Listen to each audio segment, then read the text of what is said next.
मुंबई के पवई इलाके में स्थित जय भीम नगर में एक बार फिर से नागरिकों का गुस्सा फूट पड़ा। हाल ही में रिलीज हुई जय भीम पैंथर नामक फिल्म के विरोध में स्थानीय निवासियों ने आज बड़े पैमाने पर प्रदर्शन किया।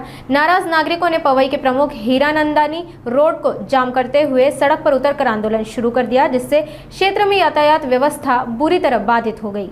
पवई के जय भीम नगर में नागरिकों ने जय भीम पैंथर फिल्म के विरोध में हीरानंदानी रोड जाम कर प्रदर्शन किया।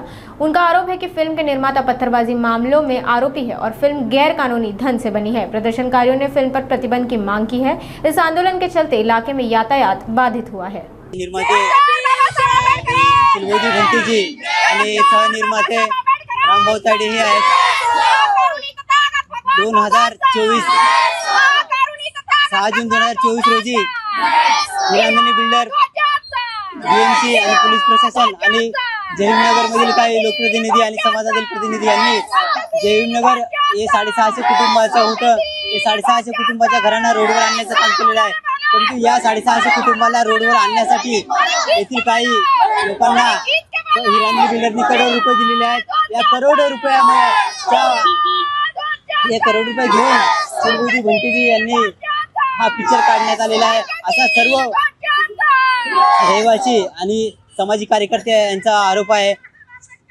निर्माते शिलवेजी भंतीजी यांनी जे चिवर परिधान केलेले आहे ते चिवर सामाजिक याच्यासाठी घेतलेले आहे, समाजाला प्रबोधन करण्यासाठी घेतलेले आहे ना काही कोणती पिक्चर काढण्यासाठी। आम्हाला पिक्चरचा विरोध नाही आहे, परंतु जे निर्माते आहेत ते भंतीजी निर्माते कसे होऊ शकतात, यांच्याकडे करोड रुपये कसे आलेले आहेत, तर करोड रुपये कसे आलेले ते हीरानंदानी बिल्डरनी त्यांना पैसे दिलेले आहेत। 650 घर कुटुंबांना उद्ध्वस्त केलेल्या आज हे सर्व हे रोडवरती राहत आहेत।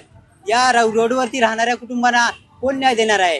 एवढ्या गर्मीमध्ये आम्ही लेकरं बाळ घेऊन रोडाला झोपता आणि आमची एवढं हे केलेत, आम्हाला बेघर करून आमचे घरदार मोडून आम्हाला उन्हाळा करून ते पिक्चर काढले। त्याचं पिक्चर त्याला आम्ही दिलेलं भिक्षा घेऊन माणूसच पिक्चर काढायला डायरेक्टर होते की कुठंतरी। त्या भंतेजीवर आम्ही 100% विश्वास केलत्या। आमच्या एवढ्या 600 घराला बेघर करून आम्हाला लुटून खाऊन पिक्चर काढला। आमच्या लेकरा बाळाच उन्हातानामध्ये मारायला लागल्या, मेल्या काय झालं ते जिम्मेदारी ते राहणार। भंतेजी, हीरानंदानी, आशाबाई चौरे तर आम्हाला भरपूर लुटून खाली।